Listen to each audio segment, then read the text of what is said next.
Hello friend, welcome to the channel solution. हमारे GPAT, NIPER, pharmacist, drug inspector exclusive series में आपका स्वागत है।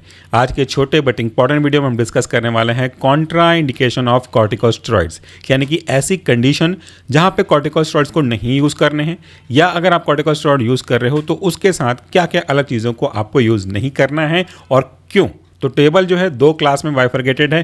पहला होगा आपका कॉन्ट्रा इंडिकेशन, दूसरा होगा उसके reason with special constant reading to corticosteroids, यानी कि कॉर्टिकोस्टेरॉइड्स तो साथ में होगा, उसके साथ में कौन कौन से कंडीशन नहीं होने चाहिए। तो कॉर्टिकोस्टेरॉइड के केस में आपको हाइपरटेंशन के केस में कॉर्टिकोस्टेरॉइड को नहीं लेना चाहिए, सीएचएफ कंजेस्टिव हार्ट फेलियर के केस में नहीं लेना चाहिए, रीनल फेलियर के केस में नहीं लेना चाहिए। समझ में आ गया आपको कि आपको इन केस में आपके कॉर्टिकोस्टेरॉइड्स को नहीं लेना चाहिए। क्यों? अगर आप इन केस में, यानी कि हाइपरटेंशन, सीएचएफ, रीनल फेलियर, इस केस में अगर आप कॉर्टिकोस्टेरॉइड्स को लेते हो तो फिर इससे प्रॉब्लम होगी। और ये क्या प्रॉब्लम है? Due to increase circulatory volume, circulatory volume increase होने की वजह से आपको ये प्रॉब्लम क्रिएट करेगा।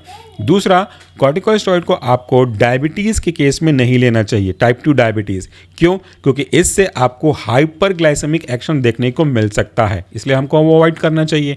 दूसरा, मेजॉरिटी ऑफ इन्फेक्शन, जैसे अगर आपको फंगल इन्फेक्शन हो गया हो, वायरल इन्फेक्शन हो गया हो, माइकोबैक्टीरियल इन्फेक्शन हो गया हो, तब के केस में नहीं लेना चाहिए। क्यों?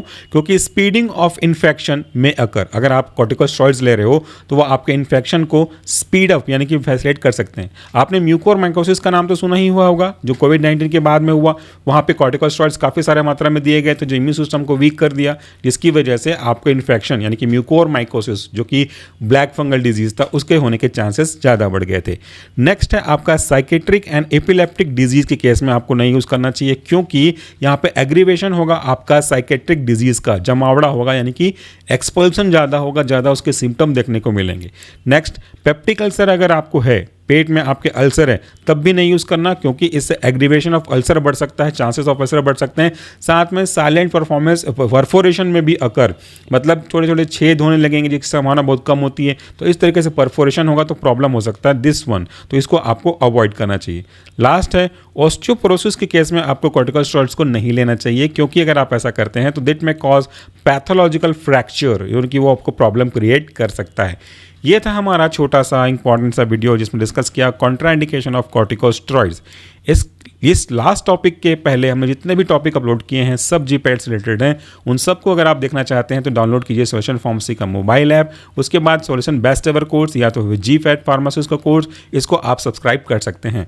आज के टेबल का जो रेफरेंस है वह text book of pharmacology by Prasanna R Bhandari, Thieme medical publisher, page number 721। इसी के साथ हमारा जो सीरीज था जीपैट नाइपर फार्मासिस्ट का, वो आज के वीडियो के साथ खत्म होता है। थैंक यू सो मच कि आपने इस लास्ट सीरीज तक वीडियोस देखी। सब कुछ हमारे ऐप पे अवेलेबल है, आपको एक ही जगह लगभग सभी चीज़ें मिल जाएंगी। Thank you, take care.